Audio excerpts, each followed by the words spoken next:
Осман елінің патшасы 4-ші Мұрат қарапайым киініп көмекшісімен бірге ел ішін аралауға шығады. Ондағы мақсаты елдің жағдайын, тұрмысын өз көзімен көру. Бірде ел аралап жүріп, бір топ адамның жиналып тұрғанын көреді. Жөн сұрайын деп жақындай беріп қараса, даулы мәселені талқылап жатқан секілді. Сөйтсе бір адам қайтыс болып, оның жаназасының шығарылуына талас болып жатыр екен. Себебі әлгі қайтыс болған адам көршілерінің айтуынша тапқан ақшасына арақ, не болмаса арзан қыздарды үйіне алып келеді екен. Содан көршілері бұл кісіні күнәһар, оның жаназасы шығарылуы тиіс емес деп шешсе керек. Патша қайтыс болған кісінің әйелін тауып алып, мәселенің мәнісін сұрайды.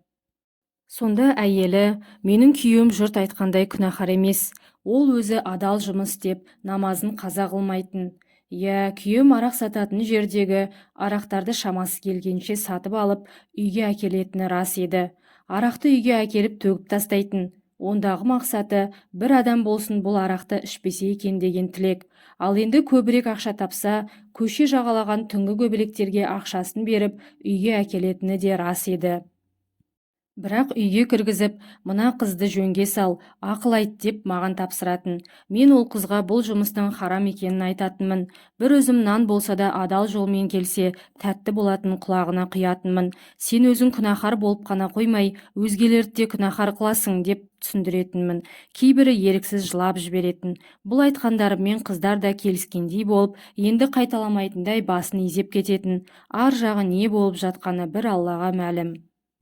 Бұл сөздерден кейін Мұрат патша қайтыс болған кісінің жаназасын оқып, арулап жерлеп, шын ықыласпен беріліп, ол кісі үшін дұға жасайды.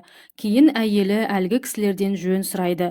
Мұрат патша өзінің Осман елінің басшысы екенін жеткізеді. Әйелі аң-таң қалады. Неге таң қалғанын сұрағанда, патша екенін білгендігіне емес, басқа нәрсеге таң қалғанын айтады. Оны былай жеткізеді. Күйеуіме, сенің бұл істеп жүргенің дұрыс емес. Ел не ойлайды? Ертең өлгенде жаназаңды шығаратын адам табылмаса не істеймін? Деп соны уайымдаушы едім.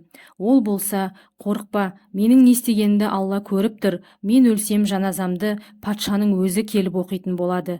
Әлі-ақ көресің, деп жеңістік бермеуші еді. Қайран күйеуім қалай біліп айтқан?